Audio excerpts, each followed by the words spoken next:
Welcome to our discussion today. I'm Vince Staley, Executive Director of Media Impact Funders, and we're going to be changing our regular programming a little bit this time. Some of you have joined us recently for the COVID response discussions, which have been about how philanthropy is responding for journalism, for film, for different communities of media makers. And here we've taken an opportunity to step back and say, where are we? How did we get here? What is COVID-19? And how do we understand what the virus is, where it comes from? How do we best tell that story through various media outlets and channels, through interventions of organizations who are, focused on science media? How also do we understand the science of communications, of how to best convey those stories to various audiences? And then finally, how in philanthropy can we actually engage in direct action to interrupt the spread of diseases? And that's taking on a lot, but we have experts in all categories here today to help us go through that complex path of helping to eradicate these diseases, to deal with these diseases, and certainly to understand them. So for anyone participating, we're doing this as a webinar, as opposed to the kind of conversations where everybody's on the screen. It's just the speakers who you'll see on the screen today, but you will have an opportunity to offer questions. Use the Q&A function. We'll keep an eye on the questions that are coming in and field them to the appropriate speakers. We're going to start with a discussion with each of our speakers today, and we're going to begin with David Kwan, who is really one of the most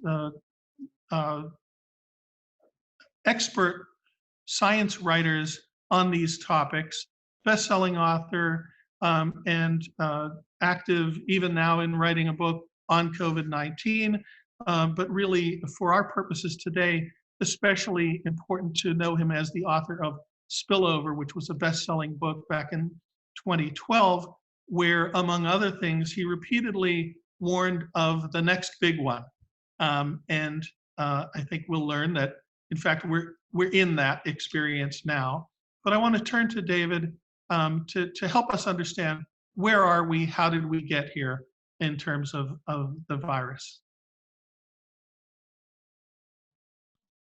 Thank you, Vince. And it's good to be part of this, very good to be part of this today. I think that a starting point is for people to realize, if they don't realize already, that the world is filled with viruses. Wild animals all over the world contain their own viruses. Plants, fungi, bacteria also contain viruses. That's just the state of the world. There is a great diversity of viruses out there. And the viruses that animals carry are of particular concern to us because we are animals, mammals in particular because we are mammals. And it happens occasionally that we come in contact with a wild animal and a virus that it is carrying spills over into us. The virus has the opportunity to enter a new host, discovers that it can replicate in that host, discovers it can transmit from host to host, causes disease, and bingo, there we are, a new viral disease. The passage from the animal host to the human is the moment we call spillover, and these diseases we call zoonotic diseases because they come to us from wild animals. This is not an obscure small subject on the fringe of human medicine. It's central because at least 60 to 70% of our infectious diseases fall into this category strictly. Zoonotic diseases of recent or continuing origin from wild animals. And the rest of our infectious diseases that don't have animal hosts like smallpox and polio were zoonotic in a longer time frame. They came to us originally when we were a new species from some kind of animal, and then they evolved to be only human viruses. So this virus, the one that causes COVID-19, is part of a series of events resulting from humans coming into contact disruptively with wild animals. In this case, the ultimate origin of the virus seems to have been a bat, a horseshoe bat in China, but there's a complicated story about how that virus changed, maybe recombined with some other viruses and some other animals, and got into humans probably in November of last year. And so now we have what scientists were predicting to me back in 2010 when I was researching my book. We have the next big pandemic, and they predicted all aspects of this. A new virus coming from a wild animal, very possibly a bat, very possibly a coronavirus, very possibly from a wet market in some place like China. All of that was there. We knew that. The scientists and the public health people knew that at the point when I published my book in 2012. And so here we are. Let me just ask here, in uncovering what you did to learn about these diseases, you've really traveled to the ends of the earth, and you've crawled into literal bat caves to chase down the species that might be the places where these diseases emerge from. When you were doing that work, what did you envision as the next big one? Is this as bad as it would be? Could it be worse? Is this worse than you imagined? This is the nightmare virus in some ways. The original SARS virus, 2002, 2003, came from a bat in China, got into humans, got into a hotel in Hong Kong, then rode with people leaving Hong Kong by plane to Toronto and Beijing and Singapore, and spread very quickly and had a fairly high kill rate, case fatality rate around 10%. Particularly hard on healthcare workers because they didn't yet know that this was a dangerous virus, and people were suffering respiratory crises in hospitals with 15 healthcare workers hovering around them, and they were getting plastered with this virus. But that virus did not spread to any great extent from asymptomatic people, infected people who felt just fine and were walking around.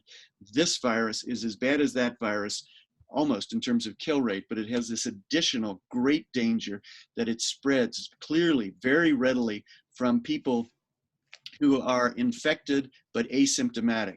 So instead of just spreading on a cough or a sneeze, this virus spreads on a breath or a spoken word.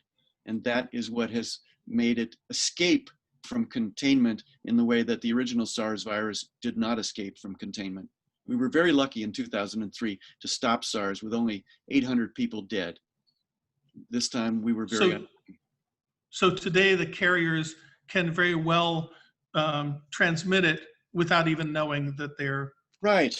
affected. And that's why it's so crazy and irresponsible that some people, young people, are saying, well, enough of the social distancing. I'm going to go to the beach. I'm going to go out to bars with my friends. I feel fine. I'm young. I'm not part of the most affected case demographic. It's extremely irresponsible because they're putting their grandparents and lots of other people at risk. They could be infected, still feel fine. They could be spreading the virus to other people. It's extremely irresponsible behavior. Toward the end of your book, you optimistically observe that at least with humans, we are the species who have the power to understand and to learn and to adapt appropriately to avoid the transmission. Mm-hmm.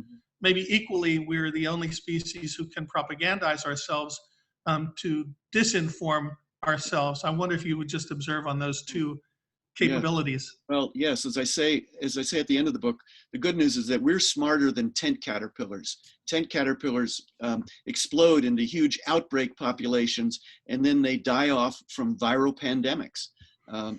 And I asked a disease modeler whether we were destined for the same fate. And he thought about it for a while and said, no, because we have what he called heterogeneity of behavior, meaning we can adapt behaviorally and not just genetically. We can be smart and use our intelligence to change our behavior and to respond to a crisis. But as you say, correctly, Vince, we also, we're too smart and imaginative for our own good in some ways. We have a great appetite for disinformation if it's sweet and tangy and appeals to our political biases. We have a great appetite for conspiracy theories. And now we have these tools, this tool right here, which better than anything in human history can spread disinformation as well as information.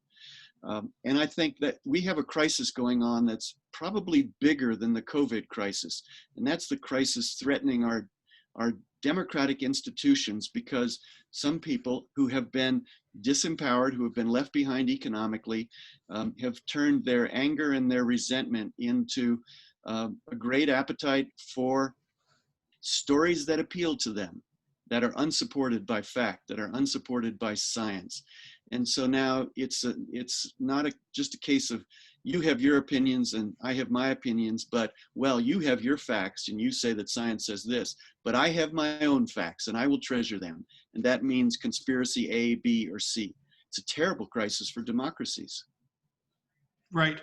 And this is probably a good time to turn to Todd Rubold, the head of NCEA, to talk about how we have to work then to not only to transmit positive information, correct information, but also to counteract disinformation. I will note that you know, the metaphoric language of viral video is now intersecting with the actual reality of viral disease, and there's some sort of special danger when that happens. But let's turn to Todd Rubold. Todd, welcome. Thank you. Yeah, So thanks. And let me just ask you, as someone who leads a nonprofit media outlet, how do you approach reporting on issues that David has lifted up here, and what impact are you seeing from your work? Well, thank you, Vince, for the introduction and the question, and hello to everyone who's joining us online today. It's great to be here. It's really wonderful too to follow David. He's someone whose work I've admired for many years now. So I'm honored to be on this panel with him and all the other speakers today. So I'm going to take a few minutes here and talk a little bit about the work we're doing at NCEA, share an impact example, as Vince mentioned, and then close with a few thoughts on what needs to change in the way that media covers these issues. So I'm the publisher and co-founder of NCEA. I also lead the Environmental Media Lab here at the University of Minnesota's Institute on the Environment. And for those of you unfamiliar with NCEA, we're a nonprofit, solutions-focused media outlet reporting on environmental issues all around the world. And this focus on solutions is really important to us. We've been producing solutions journalism since before it even had a name, since the early days of covering these issues for us. Another really important part of what we do is partnering with other media outlets. So working with the likes of The Guardian and Scientific American, Vox, and others. And through those partnerships, we're able to reach millions of people around the world with science and environmental journalism. So even if you haven't heard of NCEA before, there's a really good chance that you've read one of our stories. So speaking of partnerships and impact, I just wanted to share a case study here with you today. So back in the early days of this pandemic, which feels like years ago now, it's been just a few months though, we did a story in partnership with The Guardian that was looking at connections between habitat loss, the wildlife trade, and the spread of infectious diseases, so much aligned with the topic we're covering here today. That piece was written by John Vidal. Some of you may know him. He's the former environment editor at The Guardian and a frequent contributor of ours. And as soon as the piece came out, it just took off like a rocket. Within a couple days, it was read by a couple million people, had over 50,000 shares on Facebook alone. And it really did spark this global conversation. And I just want to share a few of the impacts that we saw as a result of that piece. So in follow-up conversations with people that we interviewed for the story, we learned that based on the reporting, the UN had ordered a new study of links between environmental destruction and disease. The piece also made its way all the way to number 10 Downing Street and the UK's Department of Environment, Food and Rural Affairs, which asked one of the people quoted in this story for a briefing paper on links between environmental destruction and a lot of the diseases we're talking about here today. And I also spoke with a program officer at a major US foundation who told me that NGOs such as Conservation International were using the piece in their push to curb illegal wildlife trade in countries in Southeast Asia and elsewhere. And the people who were interviewed in the story told us that they were flooded with other media requests, ranging from Washington Post to the New Yorker. So it really kind of rippled out from that initial story. Since that piece came out, we've done a lot more reporting on pathways for emerging diseases. As David mentioned, this is really just the tip of the iceberg, and it's not just wildlife that we need to be worried about. We've also looked at connections between our daily lives and the habitat loss and spread of diseases like this, and much more than that. And based on the success of this work, we've put together a proposal now for an in-depth series along with The Guardian again, that's really looking at these connections between the illegal wildlife trade and how curbing these activities will be key to stopping the spread of diseases and also species extinction for that matter. And that's something we're currently shopping around. So this is really a critical moment to be shining a light on these issues. And I think journalism has a really key role to play in helping us to understand these complex issues. I just want to wrap up by sharing a few thoughts on what I think needs to change, though, in the way that we as members of the media cover these issues. I'm calling it the 3 S's, if you will. It's solutions, systems, and scale. So I mentioned solutions journalism just a moment ago, and I'm a huge proponent of solutions journalism. If we look, there have been studies that have came out over the last couple of years showing that more and more people are tuning out the news completely. And it's not hard to see why. I mean, if you're like me, there's only so much negative news you can take in the world nowadays. For example, I'm about as passionate as you can get about wildlife issues. And even I can't take another horrible wildlife story. I mean, sooner or later, I just want to say enough. We need to know what's being done to solve these problems. We need to help people understand how do we get ourselves out of this mess. So I think that solutions journalism, which is, it's not viewing the world through rose-colored glasses, it's really rigorous reporting, is going to be really critical. The second thing I'll just say is about systems. And this is going to be pretty obvious for this group and all of you joining us today, but everything's connected. I was leading another webinar on this same topic of wildlife and infectious diseases recently. And one of the experts on that call said something that really stuck with me. He said that our healthcare industry in this country is on the verge of collapse because of the wildlife trade. Now researchers and scientists, they're unifying around this idea of One Health, bringing together the health of wildlife, people, and the planet, and seeing the connections between those. So as journalists, I think we really need to think in terms of systems too, and break down these silos we tend to have between, political reporting here, health reporting here, environment reporting over there, and realize that we're doing our audience a disservice by not drawing connections between these issues and showing what those systems are that we're dealing with, both human systems and natural systems, and how it's all connected. And then the last point I just want to make is related to scale. So you may have all seen this study that came out about a year ago now, showing that less than 1% of mainstream media coverage in the US over the preceding year was devoted to covering climate change, which is arguably one of the biggest issues in the world nowadays. But if you think that's bad, if you look at coverage of biodiversity loss or wildlife issues, it's hardly even visible. It barely registers. And so we really need to scale up coverage of these issues. And I've said this to other groups in the past, and I want to say it here again today, that if you care about the environment, if you care about conservation issues, it's not enough to just fund on-the-ground projects anymore. We need to do more than that. We need, and Simone is going to talk more about this too, we need massive communications campaigns and media strategy that brings these issues and puts them into the spotlight more often than when there's a major report about biodiversity loss. So just to wrap up, I think that journalism is a really critical and important tool for this in this fight against the wildlife trade and to help protect us from future pandemics. And wow, I mean, this is an amazing moment in time right now when these issues are being talked about at least a little. So now is the time to really elevate this conversation. So I'm glad to be here today. I'm glad to be here with all of you joining online. And yeah, I look forward to hearing what the others are going to say too and the questions we might have later. Great.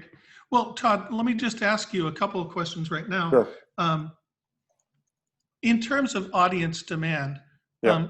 Have you seen that there's a strong demand for your content even before the crisis? And is there more demand for this material even though it's not supplied through the normal channels as as frequently as it ought to. I mean, to be completely honest, beforehand, there was definitely interest within specialized audiences. But what we're seeing now is that, you know, a lot of people really want to understand what are the roots of this pandemic? How do we, you know, prepare or prevent the next one the best we can? And so we're really seeing that interest ramp up. Again, though, I think we need to move beyond understanding the problem, which is really critical, to focus on what are we going to do next when this happens again. Because as David said, you know, this is just the tip of the iceberg. This is going to happen again. Great. Okay, I want to make sure that the people who are participating in the call do know that they can offer questions of their own, and we'll keep an eye on the Q&A function as well. But I think this is a good point to maybe move on and segue here. It's actually a good transition point, because we want to bring Rehane Maktoufi in to the discussion. And she is a civic science fellow working at WGBH in Boston, an expert in communications strategy and understanding how people process information. Rehane, welcome. Hi, it's nice to be here. Yeah, let me just ask you, when we were just talking about audiences and different audiences, I wonder if you could tell us sort of how you convey this sort of information that David and Todd have been talking about to a broad popular audience and different audiences, and how you break that down and think differently about how you convey the information. Yeah, Vince, there has been so much research done about what are the best practices in science communication, but I think something that is always very helpful is to think of very intuitively the kind of communication that you have in your normal everyday life and see what works. So usually the example that I think of is when you were dating someone that was not a great person, right? And you know what is bad about them, but you're in this relationship and you've invested in it and your identity is kind of connected to it, and your friends come along, right? And they start giving you all these facts, the things that they have seen in the relationship that doesn't work, everything that is going wrong, and you start saying like, he's kind of nice, he didn't mean to do it, or you don't know what you're talking about, you're giving me fake news and all these different things. And we all know that it's not a moment. There's not a moment where we change our mind. There's always a process. Attitude change, behavior change, these are things that take time and they need trust building. So if anyone comes and tells me, hey, break up with that dude, it's probably not gonna help, but there are people that I trust more in my life, right? And that trust has been built throughout years of them listening to me, of them not saying, hey, you're an idiot if you think that this person is a good person, right? So these are the kind of things that actually research has shown us that also works. We also know that we have different friends and we talk differently with different friends, right? So if you think about that in more controversial science topics, we should also know that we have different audiences. So for example, I think of there are audiences that are already ready to hear all the facts, they want more information. Well, there are audiences that might see our tribal hats. Sometimes like when you see someone from a distance and you're like, I know what this person is gonna talk about. I know exactly what they're gonna do, right? So how can we take that tribal hats off and show them that, hey, I'm gonna talk to you about something that you might not be expecting. I'm not gonna start saying you're an idiot. I'm not gonna start saying you're wrong. Let's start with just listening, with just talking and building that relationship. And sometimes it's not my place to talk to certain people. So I think of, for example, Untamed Science, which is a YouTube channel. And the person that is talking to the audience, he talks about hunting and how he's a hunter. And what are the important things in conservation that you can do as a hunter, right? So he knows who his audience is and he tailors all these messages depending on those. And I would say if there is like one big thing that should not work and should work is knowing that just providing information and facts is not going to work. And the most important thing to build that relationship for a bigger audience is showing empathy. And that means listening, being open to us being wrong, and giving space to people to just have a conversation going on, because it's about the process, not the moment that you change your mind. And I wonder, can you differentiate between how we as citizens just on our Facebook page are different from if we're a science writer or editor or publisher, how do you think differently about that when you're conveying these informations? Well, it's a very good question. Well, the benefit of having these two roles is that you know that your audiences are different. I have already built a relationship with my father. He trusts me. He already knows that even if I make fun of him, like, Dad, did you seriously send me that? Like, what have you thought? I already know that I have this relationship with him. I know that if I say, Father, why have you sent this to me? This is wrong. And if I start that respectful communication, for him, it might be weird because the kind of communication that I have with my dad is based on humor and is based on jokes, right? So there's something about this, us as human beings with people around us, that might be more effective because we know people, we know the way that we communicate with them, and we know what are our limits and what works and what doesn't work, right? If we have certain amount of expertise, then even better, because I know a lot of, for example, the family members might come to me and be like, hey, I saw that piece of news, like, is it right or not? Or you can start by telling your family and friends that, hey, you send me stuff that I know you're sending me because you're trying to take care of me, but would it be okay if I see something and think that it might not be okay and tell you that, hey, this is misinformation, right? You have this way of checking in with them and asking them if they need you to be that person, right? You don't want to push over, you don't want to be, go to boundaries that they don't want you to talk about, right? But when you have the role of a communicator, first of all, you have a bigger audience. So you have to know that sometimes you have to be very strategic about the kind of communication that you're doing. Sometimes you have to decide, listen, this piece that I'm writing is for this specific audience. I know I'm not going to change everyone's mind. I know that I'm specifically talking to people that are conspiracy curious, right? Not conspiracy theorists. And there are a lot of people that are conspiracy curious. I'm conspiracy curious, right? Which is something that is a mutual ground between scientists and a lot of people that are interested in, conspiracies. So how can I specifically be strategic, know which audience I'm choosing, what exact goal I have, and how can I look at the research and evidence-based work that has already been done with tobacco industry, with other vaccinations, and see what they would recommend, and maybe even build these bridges and connections between people that are producing media and people that have already done the research on best communication practices, all the social scientists, and then build those messages based on them. Which is why I appreciate also Todd and a lot of work of the solutions journalism, because it's extremely based on the research on conflict resolution and communication, and how we can change those into, for example, questions we ask from our audience and see how we can start building those bridges between us and them. Great. So I have one more question for you. And I also want to just say to each of our speakers, if you have questions for each other, you could think of those as well after we get to our next speaker.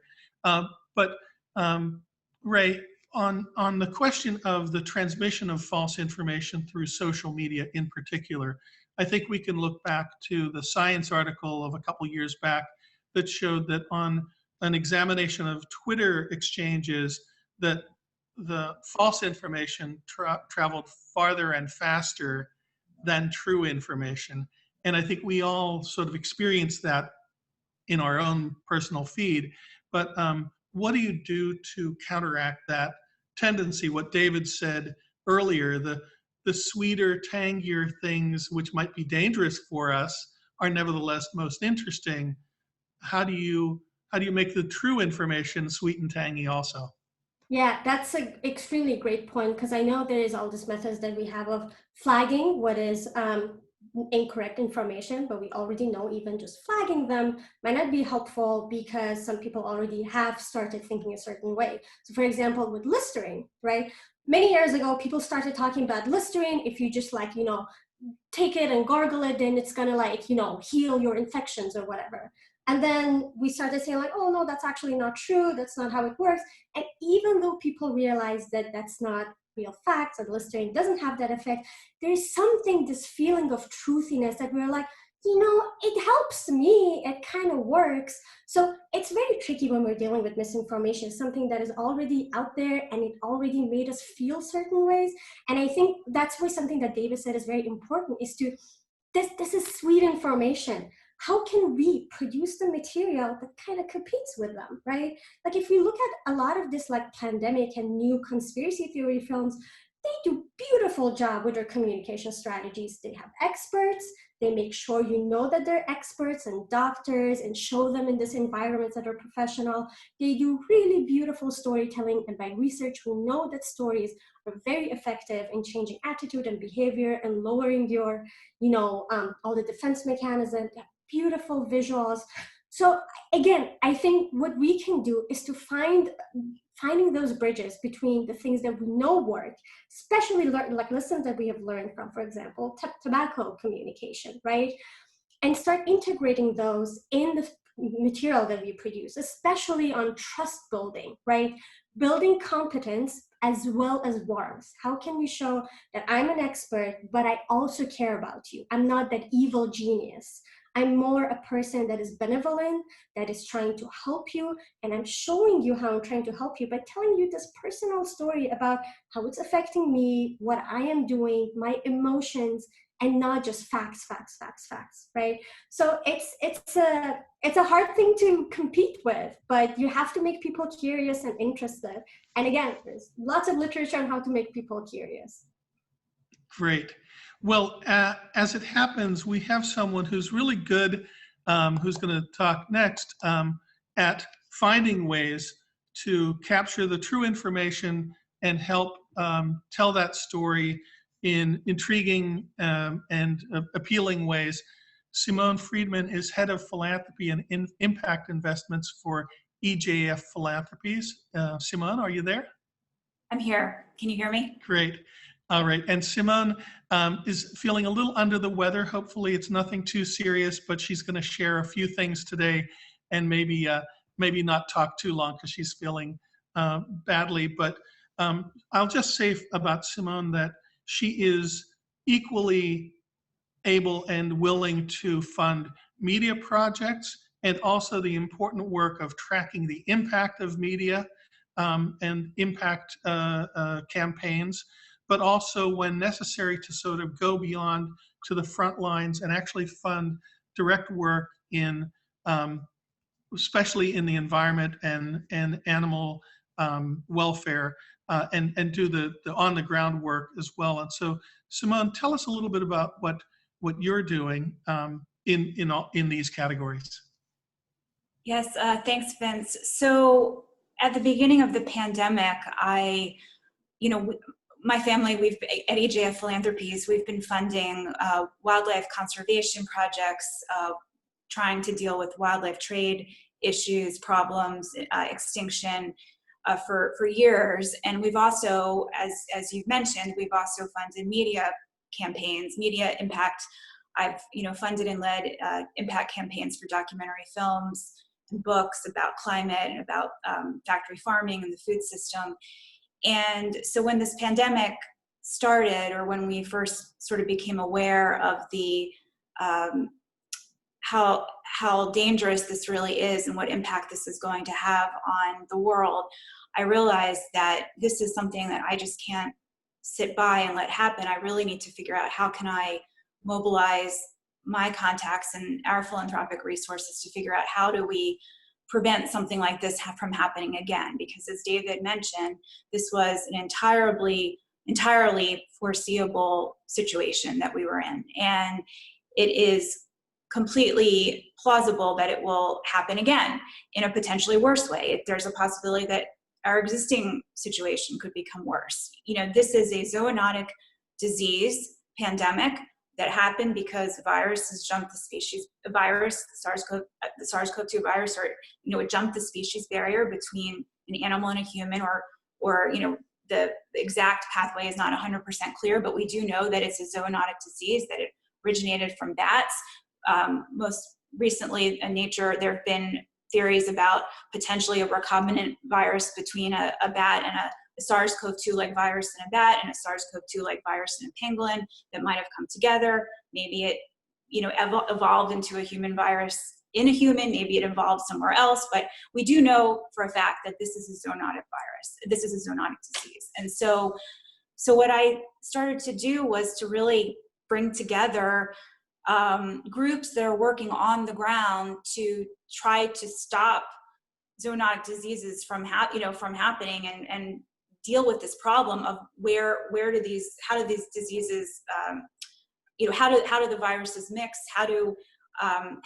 where does this happen from the wild animal trade, to actually dealing with media campaigns that relate to that. And so the coalition that I helped mobilize, it is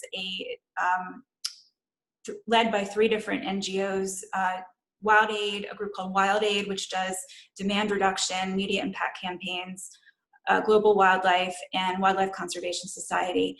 And this group launched on April 20th, and it had a declaration to end the trade, which was a statement that over 200 different organizations signed on to. It had support from Leo DiCaprio signed it. We had support from Ed Norton, from Eric Good, who's the director of Tiger King. And what I thought was the most important thing potentially to do with this is that I had read research from Cynthia Wang at Northwestern on conspiratorial thinking. And she and her colleagues found that one of the ways to reduce conspiratorial thinking is to provide individuals with a sense of personal control that they can take action. And so one of the things that I thought was, has potentially had some impact, is that anybody can sign on to this declaration to end the trade. It's hashtag end the trade, hashtag end the trade. It's at www.endthetrade.com. The groups on the ground will be presenting this to different governmental agencies so that people can feel like their voices are being heard. And that's one step that individuals can take. I think that another step that people can take is actually themselves to not participate in the consumption of wild animals or in the consumption of participation in the wild animal supply chain.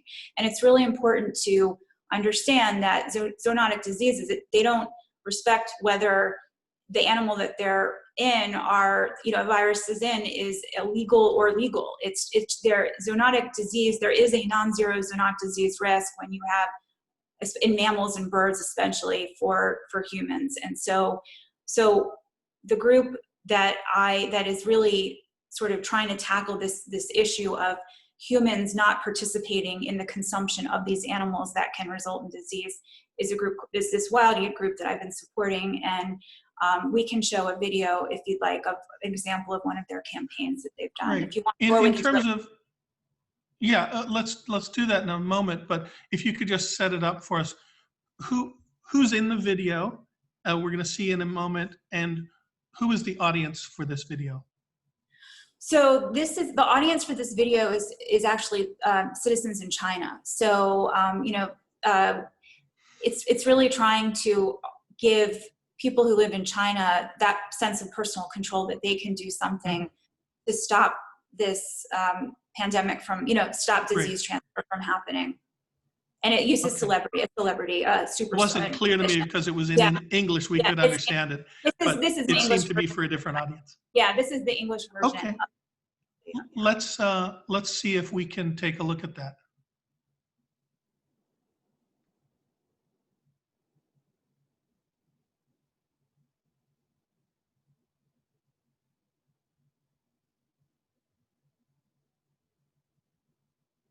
Some people think it's clever to eat these cute animals, pangolins. In fact, it's dangerous. There is a serious risk of picking up parasites or catching diseases. And the scales used for medicine, they are keratin, just like your fingernails. And these animals are becoming endangered. Never eat pangolin or use their scales. When the buying stops, the killing can too. So, Simone, is there a Mandarin version of that too, or? Yeah. So we've been funding that campaign, and that has been viewed, millions and millions of times all over China. And what the group that produced it, a group called Wild Aid, what they do is they partner with the Chinese government. So they use celebrities to that the population respects, and they partner with government and government media outlets to put the messages out. And so it's something that they have these on billboards, they have them on social media, they have them, you know, on television. It's all over the country, and they've had success with and this. these people that we just saw they're recognizable figures, not to me, but yeah, extremely recognizable. And in the past, what they've done is they've used Yao Ming or Jackie Chan for other videos, and they've had a lot of success with ivory, reducing demand for ivory, and also reducing demand for shark fin, to the point whereby the prices on the black market for ivory dropped about 70%, and then the government was able to ban it outright. So what I'm hoping with my funding with this is that this will create a similar situation whereby it's not just pangolins. I'm also going to be funding a much larger effort to really discuss the whole, you know, trying to reduce demand for the whole wild animal consumption in general. And there's already support in China and in Asia for this. I mean, so this is just, these campaigns will just reinforce the existing support that's already there.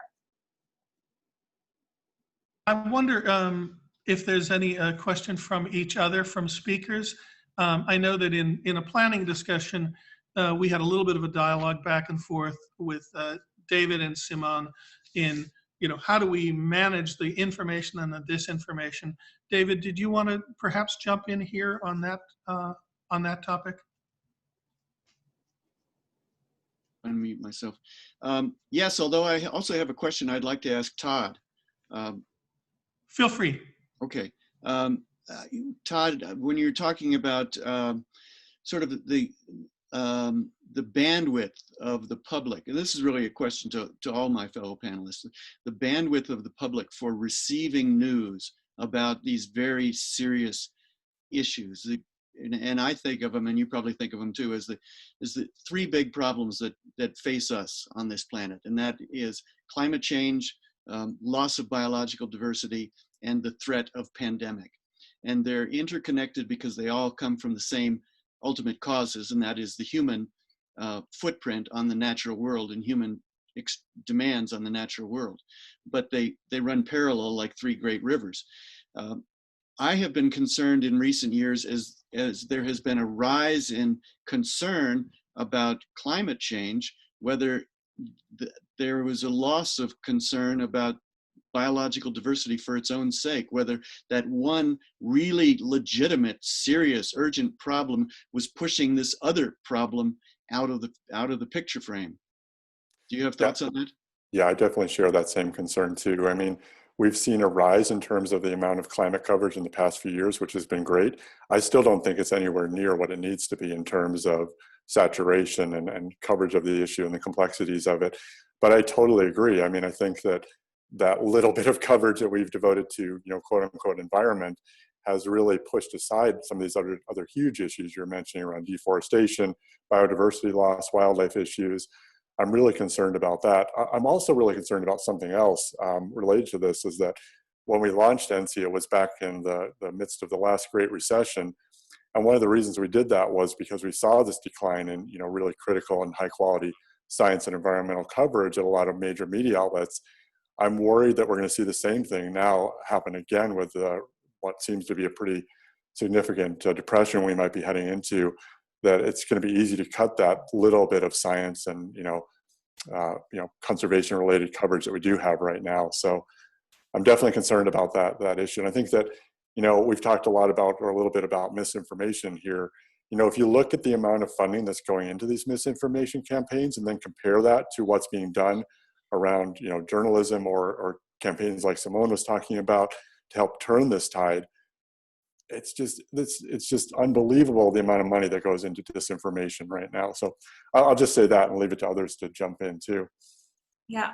Let me. Oh, go ahead, Simone. I'll pick up after you. I was just going to say that really this idea that the virus was deliberately manufactured or bioengineered, which has been, you know, disproven by science, and that as well as this theory that the virus leaked from the lab, from the Wuhan lab, which Unfortunately, it cannot be 100% disproven, but there's no evidence to suggest that whatsoever.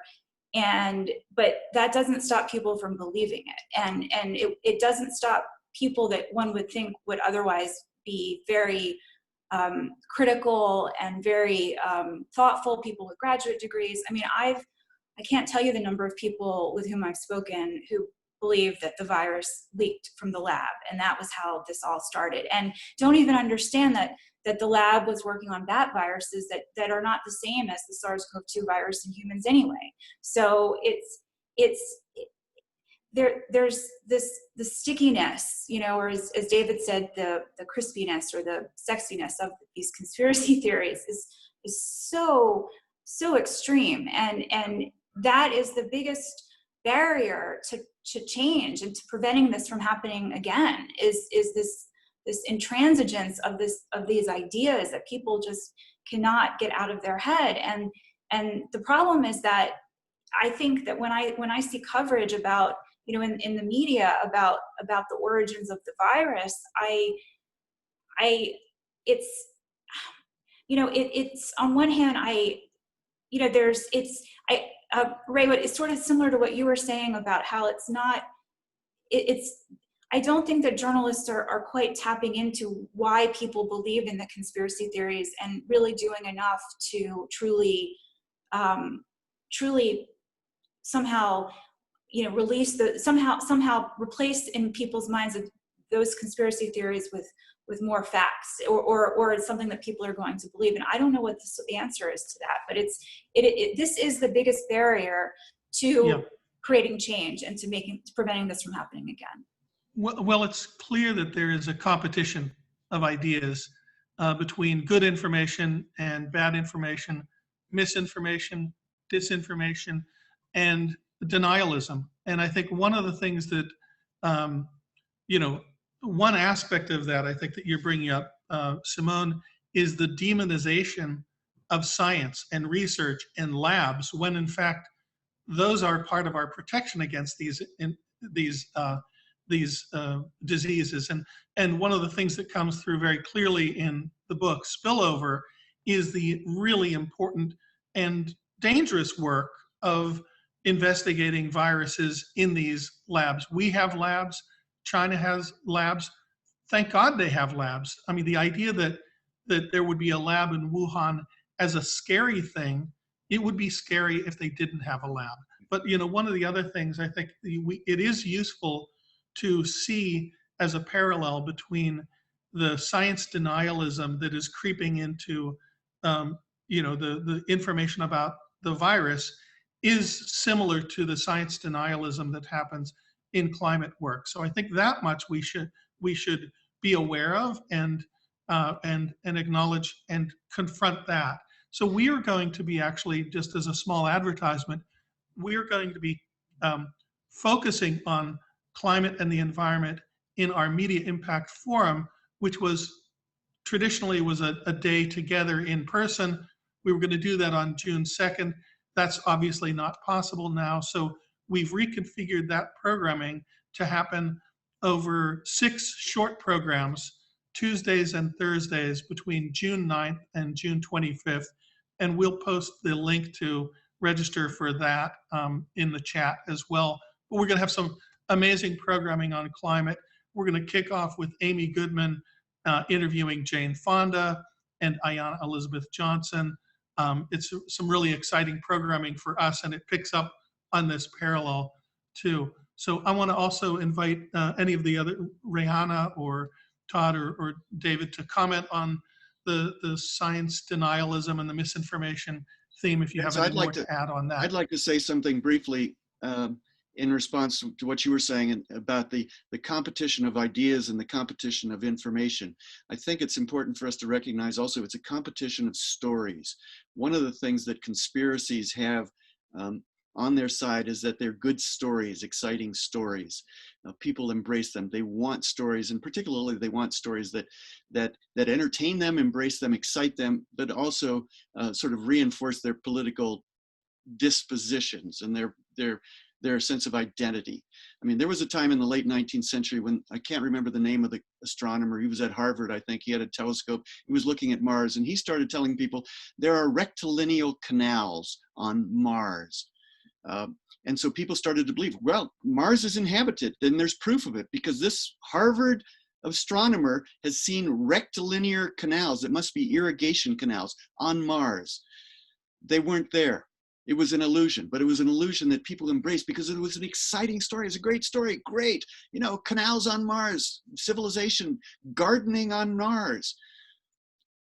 It appealed to that part of people that, as I said earlier, that wants Colonel Sanders' extra crispy chicken. We know that it's not good for us, but it tastes good. So America loves what the Colonel cooks. We as journalists need to internalize that. We need to embrace that and remember that we can't just present arguments. We can't present only information. We have to tell good stories.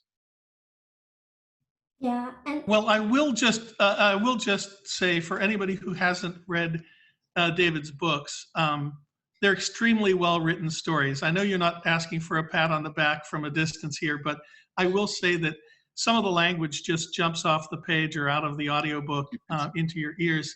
I'll recall one point that you made, which was everything we know about this particular virus that you were discussing in that part of the book are like pinpricks of light against a darkened sky. And it was such an arresting image that it stuck with me. And so the care that you give to the storytelling should be as poetry and not just random gray science reports. yeah, So definitely. Rehana, yeah, you wanted to jump in? As a Please do. Carl Sagan fan and like Cosmos fan, and I think the beauty of it was you have the art and you have the science, and it's not just facts, but it's about the beauty of the sense of awe, right? And how much we invest in producing a sense of awe.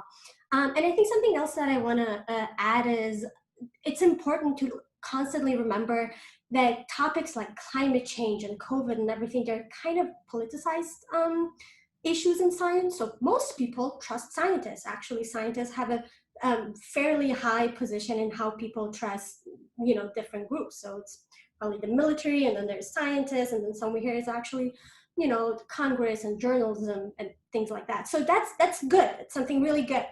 And in general, there's not something as science denialism going on, but what is happening is that we react intensely to things that are attacking our identity. So if I'm a conservative or if I'm a Democrat, how it looks to believe in one thing or another thing.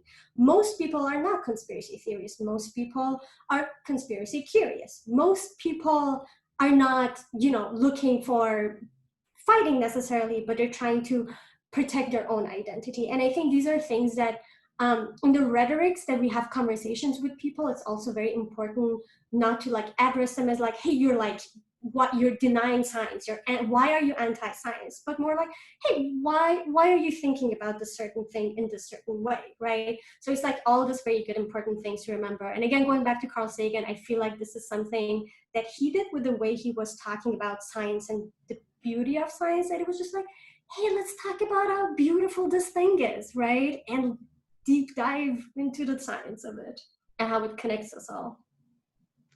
That's a great idea too. Well, I want to also turn now, not just to sort of how do we understand where we are, but what may be coming next. And so let me go back to David. We're living in the next big one that you spoke of in 2012 in spillover. But of course, that implies that now that we have one, there will be another next big one. And David, I wonder if you might say, what may happen in the future? Could it be worse? Could it be better? What do you envision? Right. Well, so from the point of view of when that book was published, this is the next big one. But of course, it's not necessarily the last big one. We still have the situation where there are many viruses living in wild animals